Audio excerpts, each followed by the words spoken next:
Hi, my name is Garrett Atkins with VIE Media. This is Eric Brown. Hello. Today, I'm going to keep it brief, and we're just going to go over how the hell this company was founded. Why should people trust VIE Media and the content we push out, Garrett? Where did it all start? They shouldn't. But they can trust what I'm about to say next to be true. That said, back in 2015, Eric Brown and I and Clayton Natoli, one of our good friends who actually runs one of our other companies, West County Insulation, we're all sitting in a conference room and talking about various ideas. And over the years now, because it's been almost a decade since we started sitting in the conference room, it's become hard to recollect, but I think we were discussing starting our first company. Yep. And I had started taking on some clients for social media work on the personal branding side. And that was back when you could create a Facebook page, start making money. Yes. You didn't even have to pay Facebook or even create good content. Yeah. I think it's over 80% of businesses have a Facebook page now. Yeah. But back then I made money literally building out Facebook pages, Instagram accounts, and stuff that seems like a baseline norm. Yep. In today's world on the digital marketplace. That said, I wanted to start a company that was going to allow me to start other companies, and I had already figured out how to do sales and business development to some extent, and so therefore realized that in order to start other companies, we needed leads for those companies. And hence we started a marketing firm called VIE Media on October 11th of 2016. And for a little while, that was me doing it. Well, I think, Eric, you had a full-time job for a little while.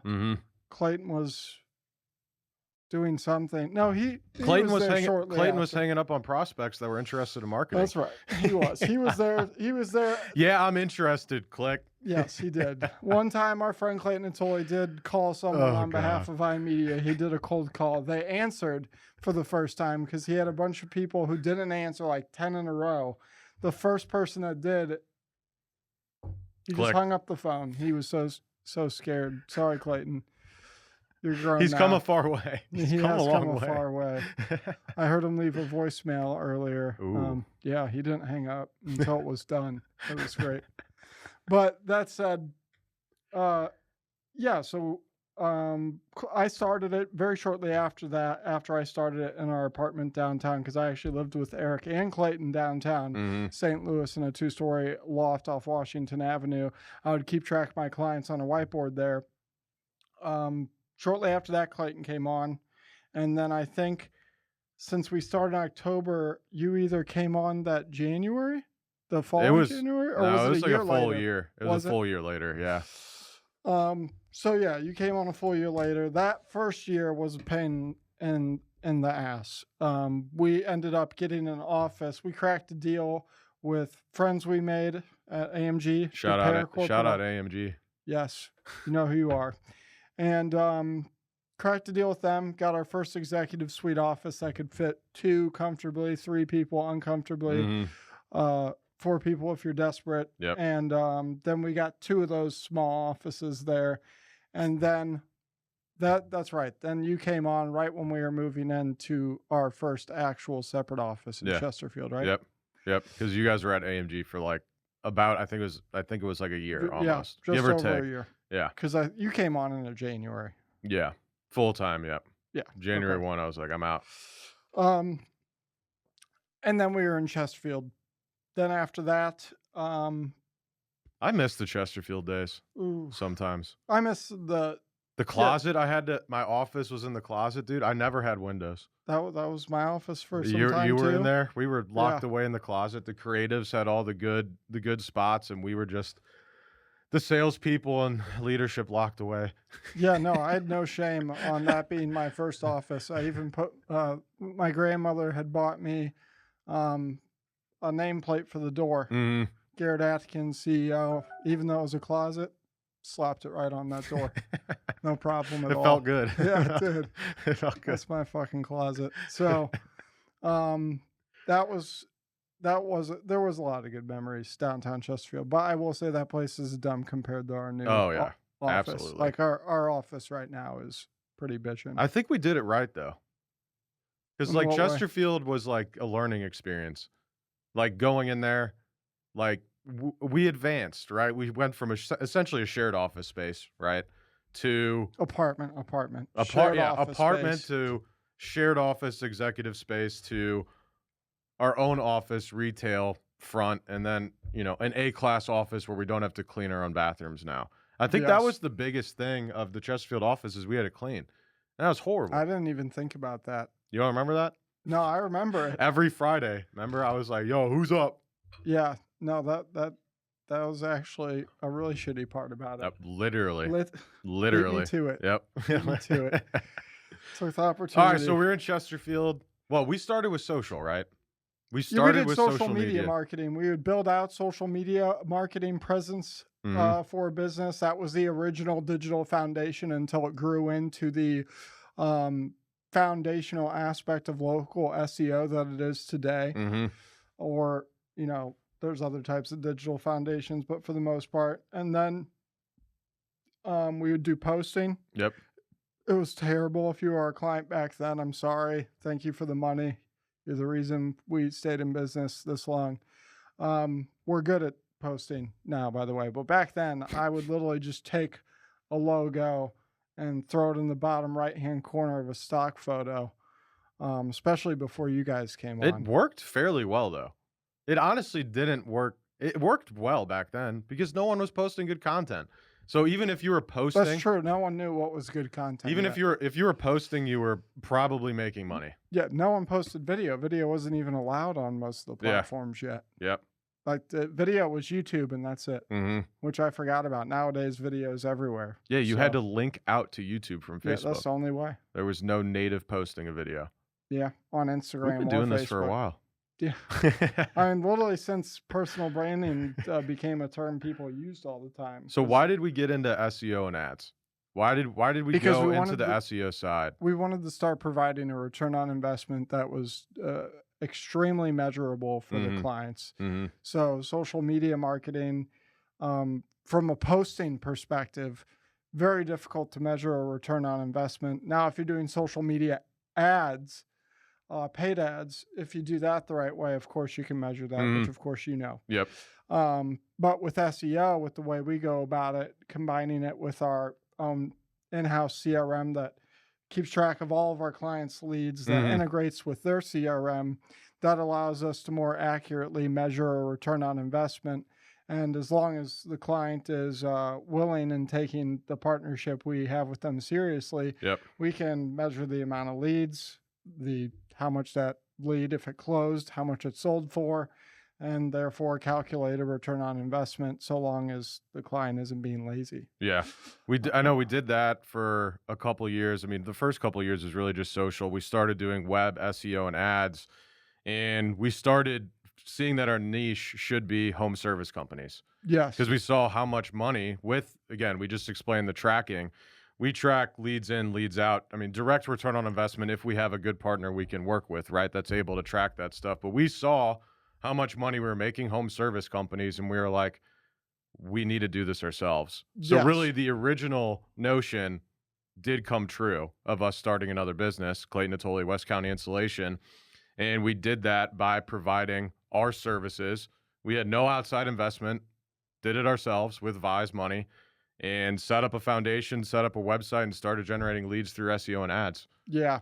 That started in actually, the first business we started, we're sitting in right now. Sure. So we started Half Coast Studios in June or July of 2019, Mhm. built that up. Obviously, it's still alive. It is now past the 5-year point, which is a big point for businesses because Yep. most fail within 5 years. So now we have 2 businesses past the 5-year point. But then 2 years after that, in 2021, mid-March to early April of 2021, that's when we started our first contracting company. Because yes, indeed, we were making our clients tons of money, anywhere from 3.6 to 18.2 times return on investment on their advertising dollars, Mm-hmm. on those that were measured properly, Yep. which is good. Even a 3.6 is good, but an 18.2 is phenomenal. Mm-hmm. And of course, now we have a multitude of contracting companies that we put our money where our mouth is and actually grow our own companies. And there's no better way to market our services or to stand by our services than there is to literally do for ourselves what we're doing for our clients. I mean, it's very easy when I sit down with the home service company. I'm like, we took West County Insulation with our own services from 0 to over $1 million in revenue through digital marketing, not through referrals, not through networking, not through anything like that. Strictly lead generation online. Yes.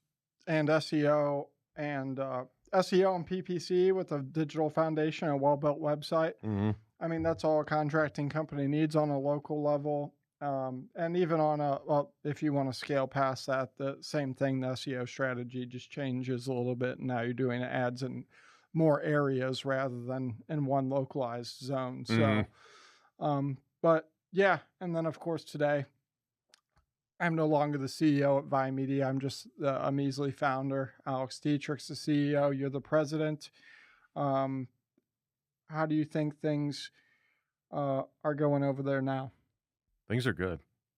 Things are good. We're continuing to grow. I had a conversation with someone a couple years ago that owns, and actually maybe it wasn't even a couple years ago. It was actually last year. I had a podcast with him, and he's like, there's something about hitting the 7 to 8 year mark where all of a sudden you just start getting referrals like nobody's business. It takes a long time for your name to propagate. Yeah. And now over this year, I've seen just referrals from clients, people I know, people I network, getting more and more. But I think what's even more important is not, us getting referrals from people you network with, getting referrals from your clients. Yeah. That's like the best thing. Because of course, if they're referring you, I mean, obviously that speaks volumes because you're obviously doing a good job. Otherwise, there's no way someone would refer you that you're already doing work with. We're starting to get into franchises as well. So if you're a franchise and you're working with one of the 3 companies that your ownership essentially recommends, I will say more likely than not, you are probably not getting a good service. Yeah. And that's what we see through all franchises. And that's why we come in and we're like, with a lot of them, we started in St. Louis because, of course, that's where then we get referred out. So now we're all over the place with these franchises. Yeah, and we've worked with contracting franchises. We've also worked with Metro Powered by T-Mobile before. Mortgage. Yeah, mortgages, and then of course the UPS store as well. Yep. So not just in contracting, but no matter what industry it is, Eric's completely right. Usually the marketing companies that they more or less shove down your throat, but help you cover some of the costs, maybe if you're lucky, for that service. Most time they're not good. But that's most marketing companies in general, because most are not showing a return on investment. I mean, that's why we started doing Marketing Monday, is to give. So I was at a large networking event last week, and we'll leave it at this here. And there was, 150 companies, and there was probably 6 digital marketing agencies. And everyone asked for the exact same thing, which is a referral to a business owner. What I stood up and said was, listen, I'm not going to ask for a referral. Go to the VIE Media YouTube channel, watch my Marketing Monday episodes. And if you like what you hear, then reach out and refer me. No one else said that. And I know for a fact, I looked all of those marketing companies up. None of them are putting out content like we are. So Marketing Monday. That's how you differentiate yourself right there, folks. And that's what we call a wrap. That's right. All right. That's all we have for today. As always, please like, review, subscribe, comment, share to a friend. We release Marketing Monday episodes, obviously, every single Monday. We also have other videos coming out on the VIE Media channel every single week. So tune in. That's it. Thank you. See ya. Bye.